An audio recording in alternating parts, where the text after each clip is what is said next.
Welcome to the Banker Lamp. Please enjoy the video. You start by collecting proof that you own the channel and why it was removed. This saves time. First, open the linked Google account and copy the channel ID, sign-in history, and any AdSense or payment receipts. Next, locate the email YouTube sent. You need the specific violation text and dates. Once done, take screenshots of studio settings and recent uploads, export video file metadata, and save any copyright or strike emails. These items become the evidence you'll attach to appeals. Now you act. If you can't sign in, complete Google account recovery first and record verification codes.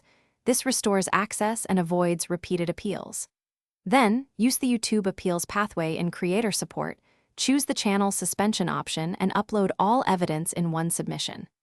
Explain clearly who you are, why the channel is yours, and how the removal was mistaken. Include channel links, timestamps, and AdSense or payment proof. Make sure to double-check file names and keep a copy of the sent appeal for follow-up.